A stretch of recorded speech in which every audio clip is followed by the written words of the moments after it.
Hello and welcome to AFAL Podcasts, the home of objective, up-to-date and independent reporting on Turkey. Don't forget to follow our reports through social media, on afalnews.com or through our mobile app. Let's get started. Hello and welcome to Hot Pursuit, part of the podcast series with Ahval News Online.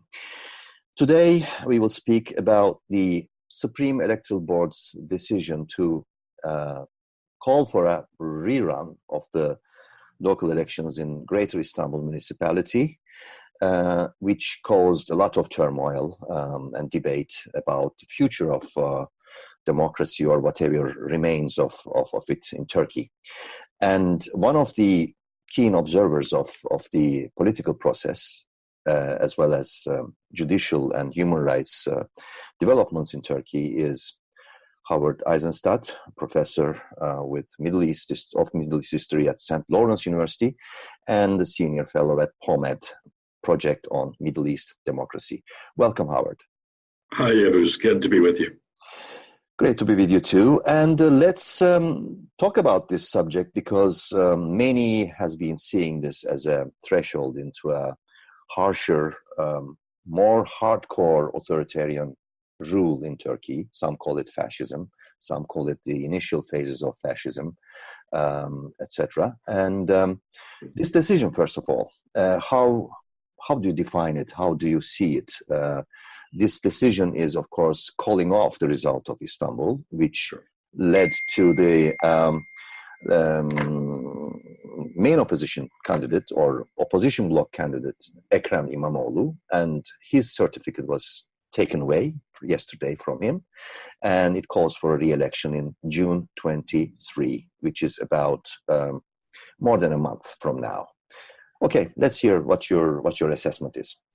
So, at one level, we can see this as sort of part of a continuity. We saw the sort of skullduggery around the Ankara elections in 2014. We saw the rerun of the 2015 elections. We saw the counting of unmarked, unratified ballots in the referendum. We saw scores of HDP controlled municipalities overturned to trustees, and again, post March 31, we saw a half a dozen or so people win elections and then have their mayoralities overturned by the YSK. So in a fundamental way, the what's going on in Istanbul is part of a broader story. I think that it represents a qualitative shift. Precisely because so many Turkish citizens were willing to ignore those previous examples as aberrations or, well, it's only happening in the East, it doesn't really affect the country as a whole. And so precisely because Istanbul is so big and because it speaks to a much wider portion of society, I think it's made a qualitative difference. It's the hub of economy in Turkey. About 40+% of Turkish economy is basically has Istanbul as epicenter. It's the media hub and it's the intellectual hub as well. And but for a long time, you belong to the school of pessimists, as I am. We have always seen, we have hoped for the best but presumed the worst, and our predictions have always come true. And again, we have been communicating privately as well, and then sadly we had to note that our predictions this time even also came true. But still, was there a sort of hint of surprise when you heard the news?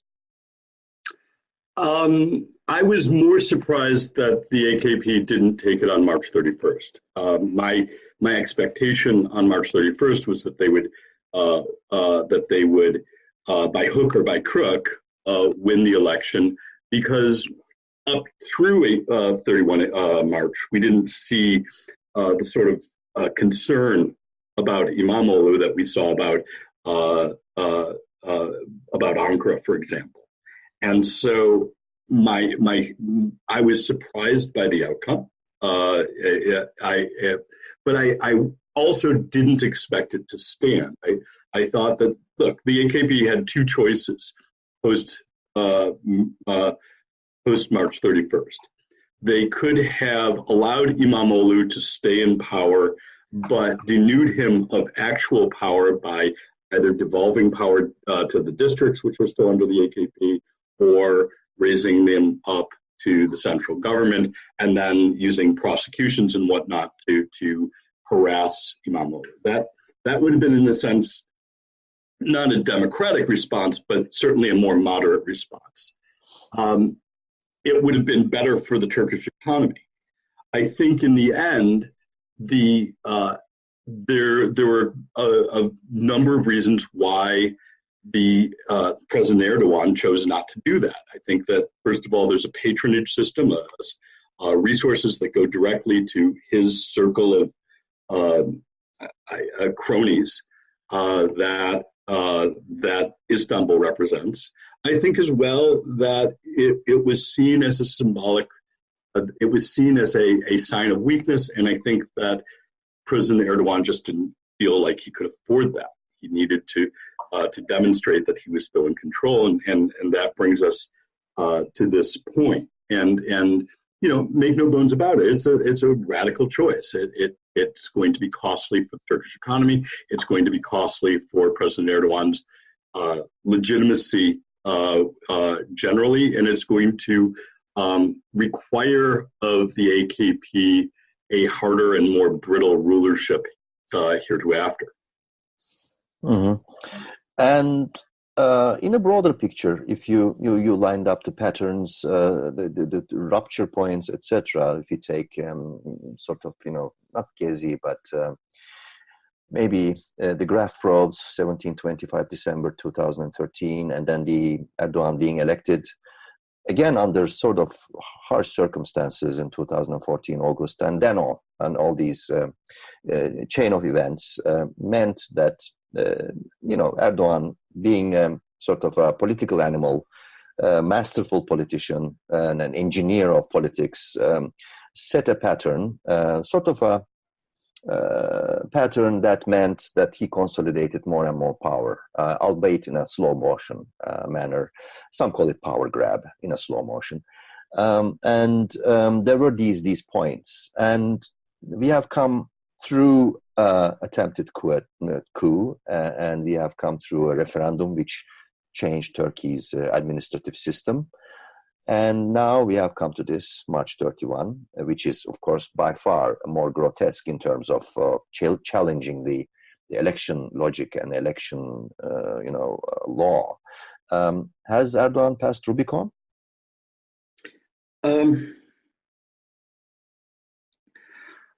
I don't know that there's any hard lines. Erdoğan has gotten control of basic institutions. I think that the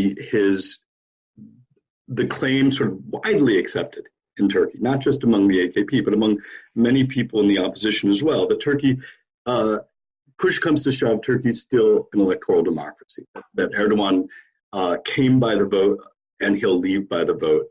I think that's passed. So there is the stronger belief that Erdoğan will not go by ballot box results. Yeah, I don't think that as many people are sanguine about that outcome. That said, we're in a perilous moment, but I don't think it's necessarily going to descend into chaos. I think the opposition is wary of picking a fight that it's unlikely to win. I think that the AKP has a vested interest in having reconsolidated its power over Istanbul, bringing people back to this sense of electoral democracy, right? The illusion of electoral democracy, not its reality. And I think that at a fundamental level, everybody has an interest in things working. I think the larger problems for President Erdoğan are in the longer term are that his policy choices on the broad scale. You described him as a genius politician, and in many ways he has been. He's consolidated power in an incredibly effective way, but he's created a power that is very much centered on his own person. And frankly, that's been extremely erratic in policy decisions. This has real costs for the Turkish economy. It has and eventually costs for his legitimacy. Moreover, there's no post-Erdoğan plan. He's not the product of sort of long-standing structures. He stands alone. And, President Erdoğan is, he'll retire someday or he'll pass away someday, and there's no system in place to replace him. Mm. What is, at this stage, what's going on in his mind, you think? What does he really, the way he acts, the way his choices are made at the moment, are they made out of weakness, or are they made out of still somewhat relatively, let's say, belief in the alliances he built, then he trusts them, and he has still a roadmap before his eyes? What's going on in his mind? I've always saw Erdoğan as more of a tactician than a strategist. I don't think that he has a well-developed 5-year plan for where he thinks Turkey should be. I think he's got some sort of romantic notions, but I think that he solves problems as they come. He believes in consolidating power. He believes in stamping out institutional independence. But I don't see him as fearful particularly. But I also don't see him as planning some consolidated structure that's going to carry Turkey forward. Is he at his weakest at the moment? No, certainly not. I mean, there were times when the military could have removed him with a word, and that would certainly have been weaker. I think that the loss of Istanbul, the choice to redo the election, demonstrates the faltering of his brand. I think it requires of him a more openly authoritarian rule. But I think that these are issues of extent, not sort of dramatic shifts. Mm-hmm. And it means that he's raised the stakes and he's gambling as he's always used to, but maybe he raised it. If he's gambling with loaded dice. I think that the more challenging questions are not actually with Erdoğan right now. I think the more challenging questions are with the opposition. Yes. And how it responds to this. Tell me, how do you see that? Well, I think that the opposition has, up to now, with the exception of the HDP, treated Erdoğan as an unfortunate sort of outcome of fundamentally healthy institutions. And I think the YSK decision puts the final nail in the coffin of that illusion. The question becomes, what does, if the main opposition is no longer competing in a somewhat flawed electoral system, but rather working against an authoritarian regime, what is its best strategy? And I'm not in a position to talk about that and sort of in the longer term. I think that's a really hard conversation to have. But I do think that I think Imamoğlu is striking exactly the right note right now. I think that you have to give. There's good reasons to give a discourse of hope. There are good reasons, not least of which to limit the crackdown, to suggest that there hasn't been a break, and there's good reasons to try to compete as aggressively as possible in Istanbul. I don't advocate a boycott as some do, and I think the reason for that is that I don't think that Erdogan's going to give up Istanbul. I don't think that he's rolling the dice on this. I think he has a plan for keeping control of Istanbul after in the June 23rd election. But I think that the opposition has a vested interest in, if he's going to manipulate it, if he's going to cheat, make it so that it's blatant, make it so that it's obvious, right? Because that undermines his legitimacy long term. Even not even, before talking about rigging or fraud, etc., manipulation of voting system, there are strong indications and even a couple of reports saying that Erdogan is now, and also the Erdogan, it's his partner, the minor partner, the party MHP, right, are now able to mobilize, as some point out, about nearly 500,000 voters who didn't vote last time in Istanbul. So mobilization will be very high on the agenda from Erdogan camp in the upcoming election. So he won't perhaps even need any sort of rigging or fraud alternative. He will win quite easily, some say. It may be. I haven't looked at that reporting. I think that in the end, the Istanbul election, like national elections in Turkey, are fought at the margins. There was a less than 1% difference between the votes this time around. A 1 or 2% difference makes all the difference. And things that I expect to happen is for there to be attempts to jigger the electoral rolls. I expect there to be targeting of particularly at the district level, YSK, to ensure that the AKP has full control of the YSK, not just at the national level, but at the district level. I expect, and we've already seen evidence of prosecutions in the wake of the March 31st election. So it doesn't. I think when I talk about vote manipulation and rigging, people are assuming something that's going to look like Egypt or Russia, where there's massive rigging, millions of votes. By and large, you don't need to do that in Turkey. By and large, you need to lightly put your thumb on the scale, and that's enough.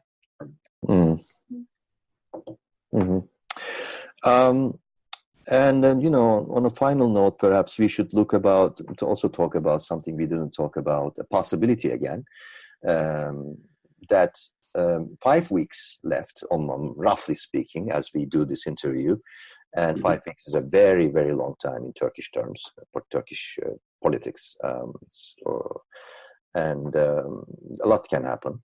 And there are also now discussions and debates about speculation, you may also call it, that there will be a strategy or tactical moves to drive a wedge between traditional hardcore pro-Kurdish HDP voter base in Istanbul and secular, again, hardcore Kemalist and Western-oriented voter base of CHP, particularly.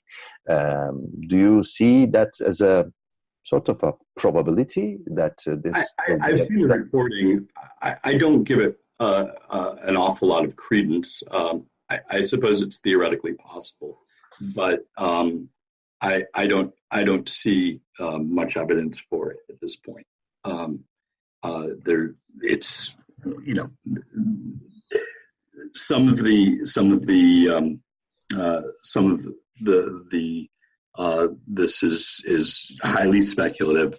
We don't actually know an awful lot about how the vote is mobilized for the HDP or for the JHP for that matter.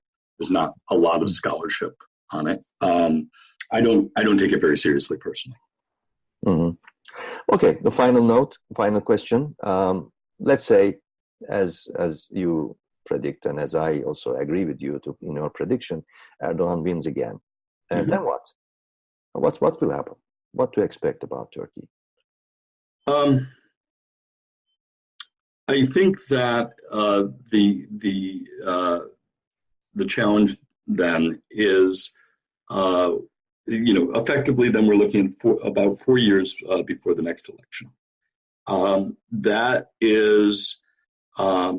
That's a lot of time for President Erdoğan to consolidate power, to increase his control of institutions. It's not 100% yet, and 4 more years is a long time to continue that process. I think that it really needs to be a time when the opposition thinks hard about how it's going to engage with elections in the future. I would also say that an awful lot can happen in 4 years. In terms of economy as well. In terms of the economy, and frankly, Turkey's been in crisis effectively continuously since 2013. It's this summer is yet another hot summer, and so I think that trying to predict what sorts of unexpected events are going to occur is very, very difficult. I can imagine, for example, I imagine more likely than a de-escalation of the conflict with the PKK is an escalation as the PKK's, as the YPG's position in northern Syria deteriorates, as the U.S. pulls out. I can imagine the kind of urban violence that we saw in 2014, 2015 reoccurring, and again, a completely new sort of political dynamic that would make it would put the HDP under great stress and put any sort of opposition alliance under great stress. There's all sorts of things that can happen, and I given that we've been stumbling from crisis to crisis, it's very hard to predict beyond that. I see. Okay. Thank you very much, Howard, for this greatly enlightening conversation. My pleasure, Yavuz. For joining us. My guest in Hot Pursuit was Professor Howard Eissenstat, on Middle East History at St. Lawrence University and the Senior Fellow at POMED, Project on Middle Eastern Democracy. We will certainly continue this conversation and discussion about the future of politics and economy in the crisis-ridden Turkey in the future podcasts as well. Thank you. Good to be with you, Yavuz.